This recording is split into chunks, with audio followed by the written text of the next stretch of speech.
मकर राशि वाले बंधुओं, स्वागत है आप सभी का हृदय से अभिनंदन, आभार। मकर राशि भिंड यूट्यूब चैनल में। तो मकर राशि वालों, जरा ध्यान से सुनिए। नव वर्ष की सबसे शानदार शुरुआत, सबसे शक्तिशाली उपाय, समय की ठीक समझ, ग्रह और नक्षत्रों की चाल का सीधा और सटीक अंदाजा लगाना, ये सारे संकेत इस ओर इशारा करते हैं कि यह 2026 यानी आने वाला नव वर्ष आपके लिए क्रांतिकारी होने वाला है, स्वर्णिम वर्ष बनने वाला है। आज के इस कार्यक्रम में आपको वो गुप्त सूत्र मिलेंगे जो आपके इस नव वर्ष को स्वर्णिम वर्ष में परिवर्तित करने का सामर्थ्य रखते हैं। आपको इस कार्यक्रम को अंत तक देखना है बंधुओं। इस कार्यक्रम में हम न केवल आपके ग्रह नक्षत्रों के दोषों को दूर करने के तरीके बताएंगे, आपकी जन्म पत्री के कुछ जरूरी सूत्र बताएंगे, बल्कि देवी देवताओं की पूर्ण कृपा और आशीर्वाद किस प्रकार आप पूरे वर्ष अपने जीवन में शामिल रख सकते हैं, इस विशेष रहस्य को भी आपके लिए खोलेंगे। बंधुओं, इन सबसे कहीं महत्वपूर्ण यह होता है कि समय चाहे बुरा हो या अच्छा हो, जीवन में आत्मविश्वास यदि भरपूर रहता है तो मनोबल ऊंचा रहता है, और मनोबल ऊंचा रहता है तो इंसान बुरे से बुरे वक्त से भी लड़कर बाहर आ जाता है और अपने शुभ समय को खुद अपने पुरुषार्थ से आकर्षित करने का सामर्थ्य रखता है, यदि वह आत्मविश्वासी है। अगर आत्मविश्वास ही हिल जाता है तो इंसान सब कुछ होने के बावजूद भी हताश और निराश ही रहता है, दुखी ही रहता है। तभी तुलसीदास बाबा ने लिख दिया कि मन के हारे हार, मन के जीते जीत, और मन ही मिलावत राम से, मन ही करत फजीत।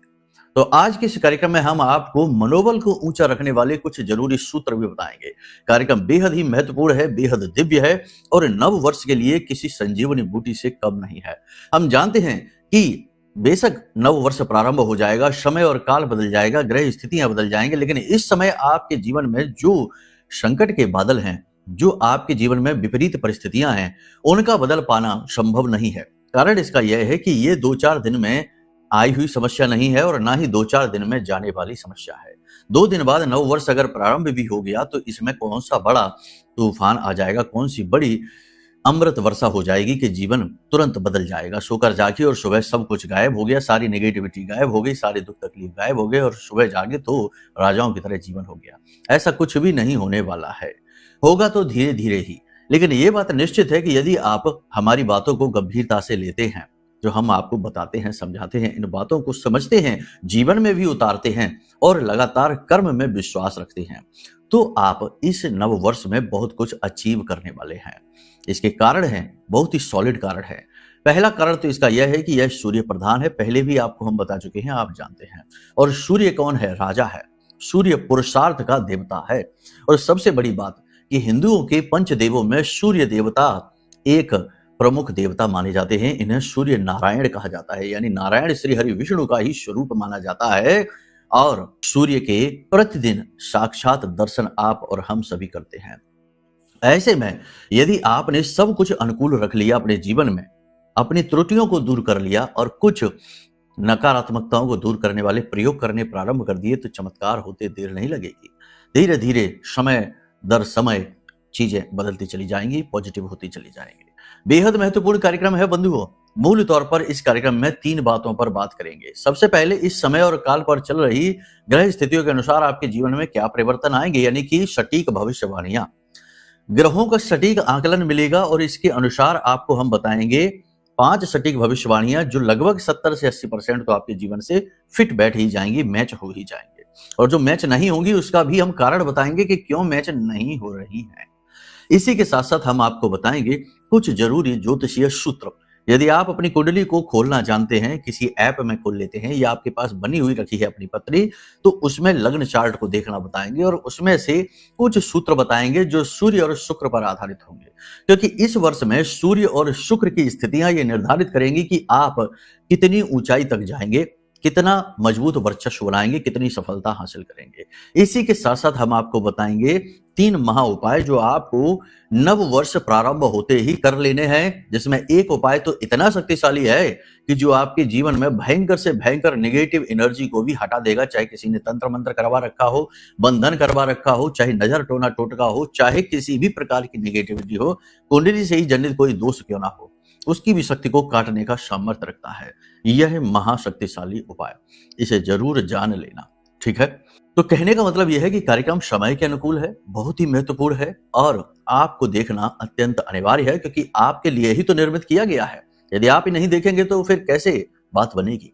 हमारी मेहनत तो व्यर्थ जाएगी ही, आपके जीवन में भी कोई परिवर्तन आने वाला नहीं है। जो भी बातें इस कार्यक्रम में हम आपको बोलने जा रहे हैं, वे माई के धाम से प्रसारित हो रही हैं और इन बातों की प्रामाणिकता और सत्यता की पूरी जिम्मेदारी हम लेते हैं। महामाई आपके साथ हैं। आप इस कार्यक्रम को पूरे भाव के साथ देखिए। कोई भी गलत कमेंट, गलत विचार, गलत नकारात्मक विचार, कुतर्क, वितर्क मन में अगर आते हैं तो इसी वक्त कार्यक्रम छोड़कर चले जाएं, क्योंकि अभी आपको जागृत होने में और समझदार बनने में, यानी आध्यात्मिक मैच्योरिटी आने में समय लगेगा। 10-5 जन्म और गुजरेंगे, उसके बाद आपको ये चीजें समझ आनी शुरू होंगी। तब तक और संघर्ष करिए और ठोकरें खाइए। कुल मिलाकर यहाँ पर केवल भक्तों की आवश्यकता है, भावपूर्ण लोगों की आवश्यकता है, और जो सचमुच में जीवन में कुछ करना चाहते हैं, कर्मशील व्यक्ति हैं, मेहनती व्यक्ति हैं, जीवन को बदलना चाहते हैं, ऐसे लोगों की आवश्यकता है। यानी कि ठोस चरित्र के लोगों की आवश्यकता है हमारे कार्यक्रम में। हम उन्हीं का आह्वान करते हैं, उन्हीं से हम प्रेम करते हैं और वही हैं जिनके लिए हम ये कार्यक्रम बनाते हैं, क्योंकि उन्हें बदलाव की आवश्यकता है, मार्गदर्शन की आवश्यकता है, गुरु की आवश्यकता है, महामाई के प्रेम, लाड़ और दुलार की आवश्यकता है। उम्मीद है आप हमारी बातों को समझ रहे हैं। शब्दों में यदि कुछ कठोरता है तो उसके लिए हम आपसे पहले ही क्षमा प्रार्थी हैं, लेकिन ये शब्द कठोर भी आवश्यक हैं। वरना होता यह है कि लोग ना तो बात समझते हैं, ना भाव समझते हैं, ना चीजों को समझते हैं, बस अपनी दुर्बुद्धि दिखाते हैं और अनाप शनाप कुछ भी लिखने लगते हैं और खुद अपना नुकसान कराते हैं, क्योंकि गुरु की अवहेलना और गुरु के साथ किया गया अनाचार और दुर्व्यवहार आपकी खुद की कुंडली में कई दोषों को उत्पन्न कर देगा, आपका खुद का समय और काल नष्ट भ्रष्ट कर देगा।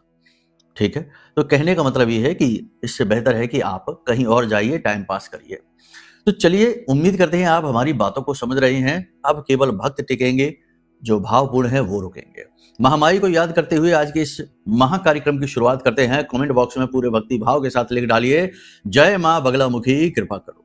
महामाई निश्चित तौर पर आपके ऊपर कृपा कर रही हैं, आपके साथ हैं, तभी आप इस कार्यक्रम को बिल्कुल सही समय और काल पर देख रहे हैं। लेकिन इससे पहले यदि भाव मां के लिए गहरा है तो कमेंट में ये भी लिखिए कि मैं भी माई के परिवार का हिस्सा हूं। महामाई के परिवार का हिस्सा बनने का अवसर सही समय और काल पर आपको प्राप्त हुआ है, इसे जाने नहीं देना है, बार बार ये लिखना है। तो चलिए बंधुओं, अब अपने मूल विषय को शुरू करते हैं। बात करते हैं 5 सटीक भविष्यवाणियों की। जय माई की। बंधुओं, ज्योतिष और तंत्र विद्या के क्षेत्र में आचार्य अमित एक जाना माना नाम है। पूज्य गुरुदेव के साधनाओं और ज्योतिष विद्या के अनुभव बेहद दिव्य है। जी हाँ, पूज्य गुरुदेव ने जिसकी भी कुंडली का विश्लेषण किया और कुंडली के अनुसार उसे सटीक उपाय व महामाई माँ बगलामुखी की विशेष कृपा दी, उसके जीवन में सकारात्मक बदलाव तो आए ही है। फिर चाहे समस्या कितनी ही कठिन क्यों ना हो, समाधान तो अवश्य हुआ है। अब ऐसे में यदि आप भी अपने जीवन की किसी बड़ी समस्या से जूझ रहे हैं, जैसे कि कर्जा बढ़ता ही जा रहा है, काम धंधा और व्यापार सब रुक चुका है, रिश्ते नातों में तनाव हद से ज्यादा बढ़ गया है, पूरा जीवन ही नकारात्मकताओं से भर गया है, तो ऐसे में यही सही समय है जब आप श्रेष्ठ गुरु से मार्गदर्शन प्राप्त करें और जीवन के अंधकार को समाप्त कर दिव्य प्रकाश की ओर कदम बढ़ाएं। वीडियो में दिए गए नंबरों पर तुरंत संपर्क करिए और अपनी कुंडली का विश्लेषण व समाधान पूज्य गुरुदेव के द्वारा करवा लीजिए। देर ना करें, आपके देवी देवताओं के आशीर्वाद से ये मौका खुद चलकर आपके पास आया है, इसे गंवाना नहीं है। अभी फोन करें और गुरुदेव से मार्गदर्शन प्राप्त करें। महामाई आपका कल्याण करें। धन्यवाद। सबसे पहले कि आप अपना मूल्यांकन करना प्रारंभ करेंगे, इस समय और काल पर आप आत्म मंथन की प्रक्रिया कर रहे हैं, आगे भी इसे सुचारू रखेंगे, क्योंकि अब आप अपने जीवन में ठोस बदलाव लेकर आना चाहते हैं। अपनी गलतियों को दूर करेंगे, अपनी त्रुटियों को दूर करेंगे और अपने आत्मबल को बढ़ाएंगे, अपनी कार्यशैली को सुधारेंगे। जो भी खामियां हैं, जैसे अनुशासन कमी है, कार्य को टालने की आदत है, थोड़ा बहुत आलस है और थोड़ा बहुत लोगों की बातों में आ जाने की आदत है, भावनाओं में बह जाने की आदत है, अब आप इन चीजों से थोड़ी दूरी बनाएंगे, पॉजिटिव रहेंगे और पूरी शक्ति के साथ अपने कार्यशैली को सुधारते हुए अपने जीवन में नए मुकाम को हासिल करेंगे। अपनी कार्य क्षमता से आप अपने आसपास के लोगों को प्रभावित करेंगे, अपने उच्च अधिकारियों का प्रेम और सम्मान हासिल करेंगे और उन्हें प्रभावित भी कर पाएंगे। व्यापार में आपकी आमदनी बढ़ाने के लिए आप कुछ नए प्रयोग करने की तैयारी कर रहे हैं, कुछ नई योजनाओं पर आप कार्य कर रहे हैं। उन योजनाओं को ठोस परिणामों में बदलने के लिए आप और गंभीरता से उन पर विचार करेंगे और ये बहुत अच्छी बात है, क्योंकि जीवन एक यात्रा है, चलते रहना ही इस यात्रा का लक्ष्य है। अगर कहीं रुक गए, ठहर गए, थम गए तो फिर यात्रा ही रुक जाती है और फिर जीवन का उद्देश्य ही पूर्ण नहीं होता है। तो आगे बढ़ते रहना है, उन्नति करते रहना है, मेहनत करते रहना है। अरे क्षेत्र में उच्च अधिकारियों से किसी बात को लेकर अचानक से मतभेद हो सकते हैं, वैचारिक मतभेद हो सकते हैं, कोई आपकी चुगलियां कर सकता है। नौकरी करने वालों को ज्यादा अलर्ट रहने की आवश्यकता है, क्योंकि लोग आपके सामने तो अच्छे दिखेंगे, हंसेंगे, मुस्कुराएंगे, आपको सब सामान्य लगेगा, लेकिन आपकी ही कार्यशैली, आपकी ही मेहनत से जलने वाले आपके आसपास के लोग, आपके सहकर्मी उच्च अधिकारियों के कान भरकर आपके खिलाफ उन्हें तैयार कर देंगे, जिससे अचानक से उच्च अधिकारियों का गुस्सा आपको सहना पड़ सकता है। आपकी किसी गलती को पकड़कर आप पर आरोप मढ़े जा सकते हैं, तो थोड़ा सा अलर्ट रहिए। अपनी ईमानदारी और कार्य कुशलता से आप अपना स्थान तो मजबूत बनाकर बैठे हुए हैं, लेकिन फिर भी अड़चने, परेशानियां और मन की व्याकुलताओं का क्या करें, वह तो जाने का नाम ही नहीं लेती है।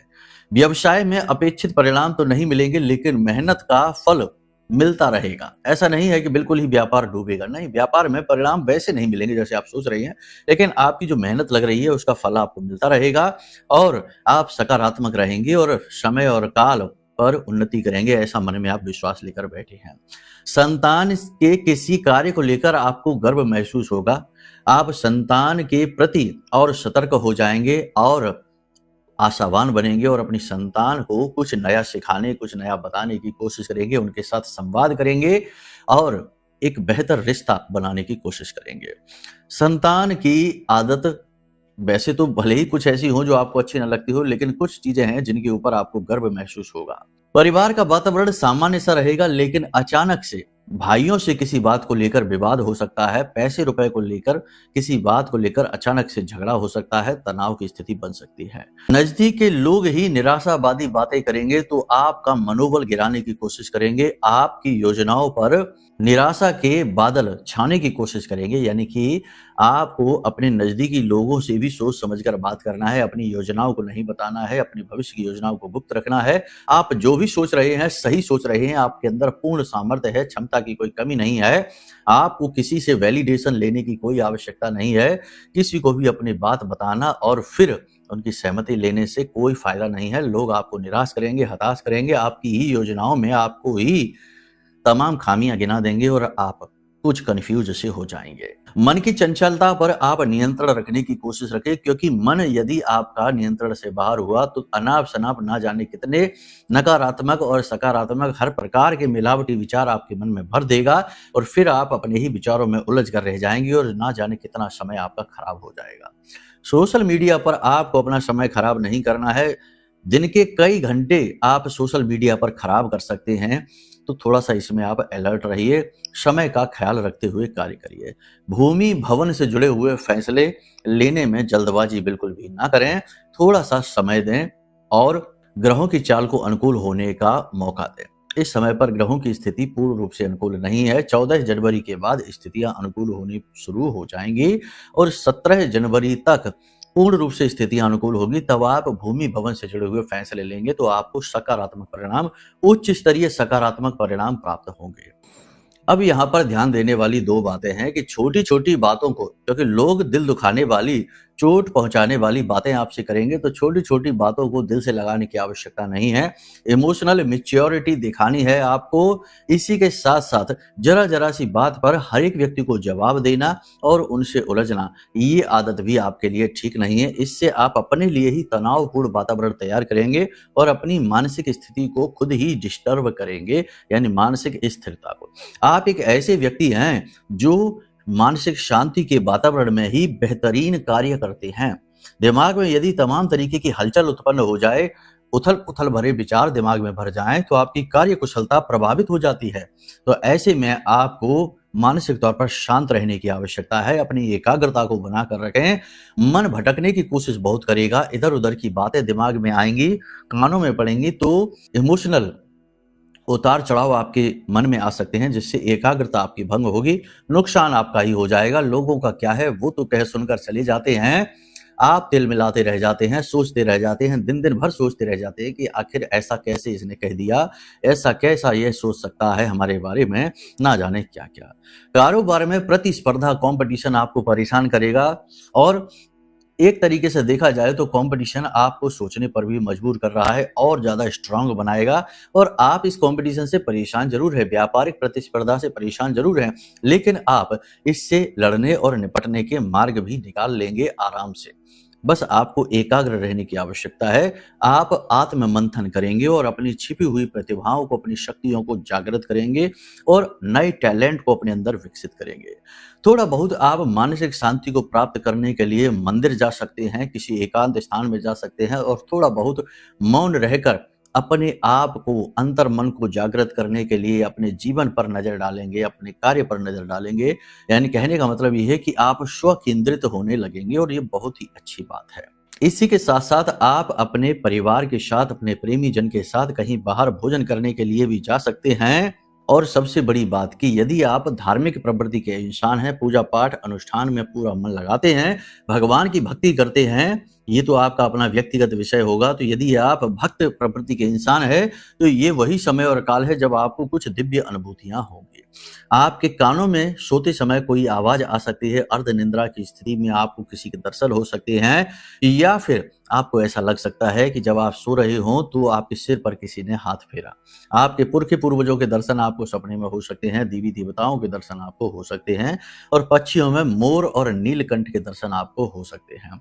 ये दिव्य संकेत हैं जो ये बताएंगे कि समय जो बदल रहा है, तो इस समय और काल में आपके साथ बहुत कुछ अच्छा होने वाला है। देवता आपके साथ हैं। नजदीकी रिश्तेदार कोई अचानक से धन आपसे मांग सकता है, मदद की आपसे मांग कर सकता है। अब ये तो कहने की आवश्यकता नहीं है कि आप इस समय और परिस्थिति को चालाकी से टाल दें, कोई बहाना बना दें। यहाँ पर यदि आप दयावान बनेंगे तो अपने लिए नई मुसीबत खड़ी कर लेंगे, यानी धन किसी को भी नहीं देना है। साथ ही साथ जो लोग विदेश से व्यापार कर रहे हैं, उनके व्यापार की स्थिति अभी सुधरने वाली नहीं है, जैसी थी वैसी ही रहेगी। यानी कि परेशानियां और अड़चनें भी रहेंगी और काम स्टेबल रहेगा, धीमी गति से चलेगा। जो विदेश में नौकरी कर रहे हैं, उन लोगों के लिए वातावरण थोड़ा सा प्रतिकूल होता दिखाई दे रहा है। कार्यस्थल पर पारिवारिक कलह क्लेश भी बढ़ता जाएगा। इसी के साथ साथ जो लोग विदेश जाना चाहते हैं, उनके विदेश जाने के अवसर इस समय नहीं है, उनके लिए नकारात्मक स्थिति है। साथ ही साथ महिलाओं की बात करें तो आपकी राशि की महिलाओं को 3 प्रकार की समस्याएं हो सकती हैं। किसी बात को लेकर खुशी भी होगी, कोई उपहार मिल सकता है, किसी प्रकार का गिफ्ट मिल सकता है, लेकिन स्वास्थ्य को लेकर थोड़ी परेशानी रहेगी। सबसे बड़ी बात कि सिर दर्द, कमर दर्द और कमर के निचले हिस्से यानी पैरों, पीढ़ियों में लगातार दर्द रह सकता है, घुटनों में दर्द रह सकता है। साथ ही साथ सिर दर्द और सिर में भारीपन की समस्या भी रह सकती है। अचानक से आपको ऐसा लग सकता है जैसे कि आपके आसपास किसी नेगेटिव एनर्जी है जिसने आपके ऊपर कब्जा कर लिया है, आपको बंधन सा महसूस हो सकता है। तो इस समय और काल पर आपको भगवान की भक्ति करनी है, यही सबसे बड़ा उपाय है। तो यहाँ तक सारी स्थिति आपने समझ ली। अब मूल तौर पर देखा जाए तो 3 प्रकार की बातें हैं जिन पर आपको ध्यान देना है। पहली चीज तो ये कि दुनियादारी पर अपने चित्त को ना बहकाएं। जो आपके सामने है, जो जरूरी है, केवल उसी बात को सोचें और उसी पर अपना समय और ध्यान दें। इधर उधर की बातों में बिल्कुल भी अपने आप को ना भटकाएं। ये समय और काल आत्म केंद्रित होने का है। दूसरा ये है कि अपना धन किसी को भी ना दें और पैसे की फिजूल खर्ची होने ना दें। भावनात्मक तौर पर भी अपने इमोशन को कंट्रोल में रखें। धन के मामले में भावनाओं में बहकर धन किसी को भी ना दें। और तीसरा ये कि अपने स्वास्थ्य का विशेष ख्याल रखिए। मौसम से जुड़े रोग आपको परेशान कर सकते हैं। साथ ही साथ कफ और वात से जुड़े रोग परेशान करेंगे और पेट में अचानक से दर्द या तकलीफ भी हो सकती है। तो इन बातों का आपने ख्याल रखा। अब बात करते हैं कुंडली की। तो यदि आपके पास आपकी कुंडली है तो बहुत ही अच्छी बात है, नहीं है तो कोई बात नहीं, वीडियो में नंबर है, इन नंबरों पर फोन करिए, हम आपकी कुंडली का आकलन कर देते हैं। समय और काल परिवर्तित हो रहा है। आपके जीवन में जो कष्ट इस समय चल रहा है उसका मूल कारण आपकी कुंडली में ही छिपा है, क्योंकि कुंडली आपके पिछले जन्म के कर्मों का लेखा जोखा है। वही तो प्रारब्ध बन के इस कुंडली में योग ज्योतियां बनकर आते हैं, दोष बनकर आते हैं, पाप पुण्य का लेखा जोखा लेकर आते हैं। तो कुंडली दिखाने से ये लाभ हो जाएगा कि आपको पता लग जाएगा कि क्या दोष है, क्या कारण है, और उसका सटीक निवारण हम आपको दे देंगे। तो आपकी शंका समाधान हो जाएगी, समस्याओं का अंत हो जाएगा। हजारों लोगों के जीवन में हुआ है तो आपके जीवन में भी हो जाएगा। अब यदि आपके पास कुंडली अपनी है तो इसमें आप ये देखिए कि आपकी कुंडली में सूर्य की स्थिति क्या है, क्योंकि सूर्य से ही जुड़ा यह नव वर्ष है और जनवरी का महीना भी है। तो सूर्य की स्थिति क्या है ये देखिए। यदि सूर्य आपका किसी पाप ग्रह से दूषित है, जैसे कि शनि और सूर्य साथ बैठे हैं, तो सूर्य तो खराब होगा ही होगा, साथ में मंगल भी बद हो जाएगा और राहु भी खराब हो जाएगा। तो आपके जीवन में यह नव वर्ष बहुत सारी विनाशकारी नकारात्मक घटनाएं लेकर आने वाला है। कुंडली दिखाकर इस सूर्य को अनुकूल बना लो। इसी के साथ साथ सूर्य के साथ यदि शुक्र बैठा हुआ है तो आपको धन की स्थिति इस वर्ष और ज्यादा खराब होने वाली है। इसी के साथ साथ सूर्य यदि लगन में बैठा हुआ है और किसी पाप ग्रह से दृष्ट नहीं है तो आप बहुत तरक्की करने वाले हैं, राजाओं जैसा जीवन आपका होने वाला है। इसी के साथ साथ सूर्य यदि आपके 11वें भाव में बैठा है तो बहुत सारा धन, बहुत सारा मान सम्मान आप कमाने वाले हैं। बहुत सारी स्थितियां होती हैं सूर्य को लेकर, लेकिन यदि 6, 8, 12 में सूर्य बैठ जाता है, 10 भाव में बैठ जाता है जो शनि का घर है, तो यहाँ पर सूर्य की स्थिति नेगेटिव हो जाती है। आपको बहुत संघर्ष करना पड़ेगा और पैसे के साथ साथ मान सम्मान भी जाएगा। कहने का मतलब यह है कि सूर्य की स्थिति निर्धारित कर देगी कि इस वर्ष आपको क्या मिलेगा और क्या आपके हाथों से जाएगा। लेकिन ये आपको पता तब चलेगा जब आपकी कुंडली या तो कोई ज्योतिषाचार्य देख ले और या फिर आप स्वयं ही इतना अनुभव रखें, चीजों को समझ सके। और भी बहुत सारी कैलकुलेशंस होती हैं, तो आप टेंशन न लीजिए, बस अपनी कुंडली का आकलन करा लीजिए। ये समय और काल बदलाव का है और इस समय और काल पर आपको ये निर्णय लेना बहुत फायदे का निर्णय रहेगा। तो चलिए, यहां तक सारी बात आपने समझ ली। अब बात करते हैं उपाय की। तो देखो, सबसे बड़ी बात यह है कि एक बात समझो, शास्त्रों में जो लिखा है वो अकाट्य सत्य होता है, क्योंकि वह अनुभवों पर आधारित है। तो मंत्र महामणि विषम ब्याल के, मैटत कठिन कुअंक भाल के। यदि आपका दुर्भाग्य पीछा नहीं छोड़ रहा है, आप लगातार कष्ट सहते जा रहे हैं और आपको मार्ग नहीं मिल रहा है, तो ये समय और काल है जब आप 1 जनवरी को जाकर मंदिर में बैठ जाना भगवान के सामने, जो भी आपके आराध्य देव हैं। अगर आपको अपने इष्ट देव पता है तो बहुत अच्छी बात है, वरना इष्ट देव कुंडली से पता लगता है कि पिछले जन्म में आपने जिनकी पूजा पाठ की थी वो आपके इष्ट देव होंगे और उनकी इस जन्म में की गई पूजा बहुत ज्यादा फलित होती है।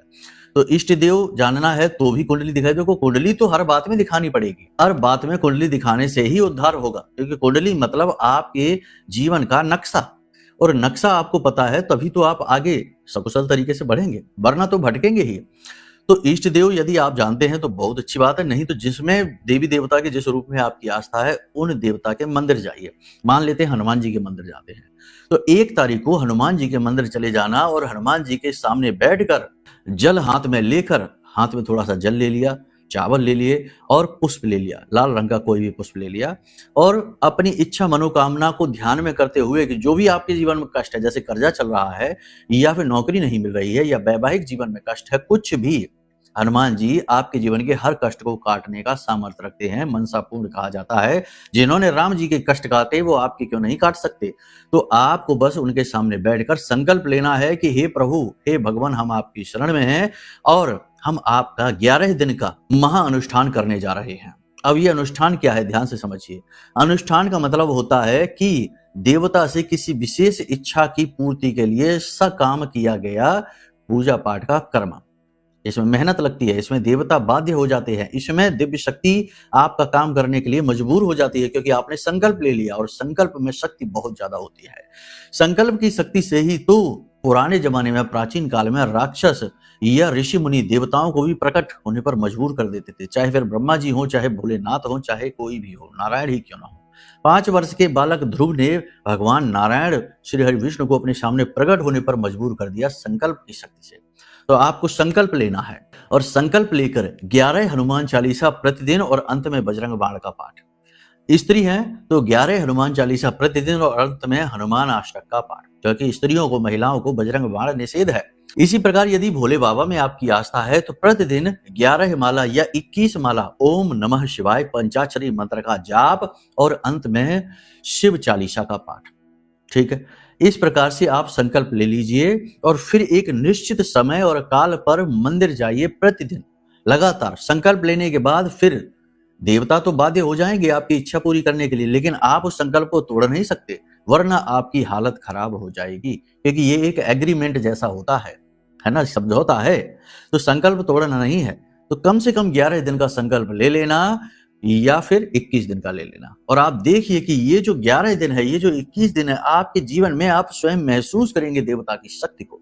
बस कुछ जरूरी काम है, जैसे कि जो नैतिकता के नियम होते हैं उनका पूरा पालन करना, जैसे जुआ, शराब, सट्टेबाजी, मांसाहार, उल्टे सीधे कुकर्म नहीं करने हैं, तंबाकू तक नहीं खाना है, धूम्रपान तक नहीं करना है। ठीक है। दूसरा कि जमीन पर शयन करना है, जमीन पर सोना है 11 दिनों तक, पूर्ण ब्रह्मचर्य का पालन करना है, जितना हो सके उतना सत्यता के नियमों का पालन करना है, यानी सत्य बोलना है और साधारण भोजन खाना है। व्रत नहीं रहना, साधारण भोजन खाना है, कम मसाले वाला, कम तीखा, लहसुन प्याज का त्याग कर दीजिए। और आप देखिए कि ये 11 दिन या 21 दिन जो आप संकल्प लेंगे, हम आपको लिख कर दे सकते हैं। हमारा खुद का अनुभव है कि आपके जीवन में भयंकर से भयंकर कष्ट क्यों ना हो, इन्हीं 11 दिनों में या इन्हीं 21 दिनों में उन कष्टों को काटने का, उनके पूर्ण निवारण होने का मार्ग आपको, सॉलिड मार्ग, ठोस रास्ता मिल जाएगा 100% गारंटी के साथ। समझ रहे हैं ना आप हमारी बात? ऐसे नहीं होगा कि कहीं जाकर दिया जला दो, कहीं जाकर ये कर दो, वो कर दो, यहाँ टीका लगा दो, वहां टीका लगा दो, यहाँ दिया जला दो। ये सब ढोंग से कुछ नहीं होगा। ठोस प्रयास करने होंगे, मेहनत करनी होगी, संकल्प लेना होगा, तब देवता बाध्य होते हैं। कोई मजाक नहीं है कि आपने जाकर यहाँ दिया जला दिया, वहां आरती गाली, यहाँ चालीसा कर लिया और हो गया काम, अब देवता आपका काम करते घूम रहे हैं। ऐसा नहीं होता। आपके लिए नौकरी लेकर आ रहे हैं, आपका कर्जा चुका रहे हैं, ऐसा नहीं होता है। ये मेहनत का मार्ग है, साधना मार्ग, तपो मार्ग है। यहाँ मेहनत लगती है, शरीर टूट जाता है। घंटों घंटों बैठकर जब माला करो तो पता चलता है कि घुटने तो है ही नहीं जैसे, कमर तो है ही नहीं जैसे, इतना शून्य हो जाती है बॉडी कि महसूस होना ही बंद हो जाती है। तो ये तपो मार्ग है। आपको भी तपना ही पड़ेगा। अगर सूर्य की तरह चमकना है तो सूर्य की तरह जलना भी पड़ेगा। ये कड़वा सत्य है, कठोर सत्य है। बाकी इधर उधर की अनर्गल बातें करते रहिए, इधर उधर के उपाय क्रियाएं करते रहिए। इन छोटे मोटे और उल्टे सीधे उपायों से कुछ होने वाला नहीं है। होगा तो तभी जब आप स्वयं संकल्प लेंगे और इस पूरी कमान को अपने हाथ में ले लेंगे। ठीक है? इसीलिए तुलसी बाबा ने यह भी कहा है कि कर्म प्रधान विश्व करे राखा, जो जस करे सो तस फल चाखा। आप जो करेंगे आप वैसा ही फल चखेंगे। इधर उधर दिए जलाते हुए और इसको उसको खुश करते हुए घूमेंगे तो बस जीवन इसी में चला जाएगा, कुछ मिलेगा नहीं, हाथ आएगा नहीं। तो ये सारी चीजें हमने आपको स्पष्ट तौर पर बता दी हैं। अब एक छोटा सा उपाय और कर लेना। देखो, ये उपाय एनर्जी को पॉजिटिव करेंगे, आपके आत्मबल को बढ़ाएंगे, धन की एनर्जी को अट्रैक्ट करेंगे। तो आप एक चांदी की मछली लेकर आइए, कहीं से भी आपको मिल जाए, बड़ी छोटी, कितनी भी छोटी हो, बस देखने में आपको दिख जाया करे इतनी छोटी। महंगी होगी ये बात सही है, तो थोड़ा सा सस्ती ले आओ, छोटी ले आओ आकार में। तो चांदी की मछली लेकर आइए और इस मछली को अपने घर के ईशान कोण में रख लीजिए, लाल रंग के कपड़े में या कागज में लपेट कर। ठीक है? कांच की डिब्बी के अंदर इस मछली को आप रख लीजिए। और एक बेहतरीन तरीका यह है कि यदि आपको इस मछली को रखना है और इसके सर्वोत्तम परिणाम देखने हैं, यानी पैसे का फ्लो बहुत पावरफुल बनाना है, लेकिन इसमें मेहनत लगेगी, तो इस मछली को रखने के लिए आप एक कांच का कटोरा लें और उसमें थोड़ा सा जल डालें और उसमें थोड़ी सी हल्दी डालें, थोड़ा सा इत्र डालें और उसके अंदर, पानी के अंदर, जल के अंदर इस मछली को रख दें। ठीक है?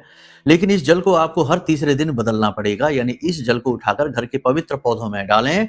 जैसे तुलसी का पौधा हो गया, केले का पौधा हो गया, ऐसे पवित्र पौधों में डालें और उसके बाद फिर से परिवर्तित करें। तो हर 3 दिन में आपको ये नियमित करना पड़ेगा और आप देखेंगे कि पैसे की प्रॉब्लम कहाँ गायब होती जा रही, पता ही नहीं चलेगा, कहाँ से पैसा आता चला जा रहा है। लेकिन तब भी संकल्प लेके वो कर्म जरूर कर लेना, वो बहुत आवश्यक है, क्योंकि आपकी किस्मत खुलेगी वहीं से, फिर पैसे का फ्लो बन जाएगा। ठीक है? तो इन कार्यों को आप करके देखिए। बाकी अपनी कुंडली का मिलान यदि कराना है, या महामाई का यह महारक्षा कवच जो हर प्रकार के तंत्र मंत्र, टोना टोटका, नजर या किसी भी प्रकार के बंधन को काटने का पूर्ण सामर्थ्य रखता है, क्योंकि यह ब्रह्मास्त्र विद्या माँ बगलामुखी के सबसे शक्तिशाली मंत्रों से जागृत है, अभिमंत्रित है, हमारी माँ की शक्ति से जागृत है। तो इस महारक्षा कवच को यदि लेना चाहते हैं या फिर कोई अन्य प्रकार का ज्ञान चाहते हैं तो वीडियो में नंबर है, फोन करिए, सारा मार्गदर्शन आपका किया जाएगा। ठीक है? तो चलिए बंधु, आज के कार्यक्रम को यही विराम देते हैं। प्रेम से बोलिए जय माई की, जय माँ बगलामुखी। हमारे प्रिय और परम पूज्य आचार्य जी ने अपनी साधनाओं के अनुभवों पर आधारित शक्तिशाली उपाय और क्रियाओं के माध्यम से हजारों लोगों के जीवन को पूरी तरह से बदला है। आचार्य जी के द्वारा बताया गया हर एक उपाय इतना सटीक और कारगर होता है कि जो भी इसे पूरे भाव के साथ कर लेता है उसे साक्षात महामाई की कृपा और आशीर्वाद प्राप्त हो जाती है। इसलिए निसंकोच इन उपायों को पूरे भाव के साथ करिए, आपका कल्याण होगा। जय माई की।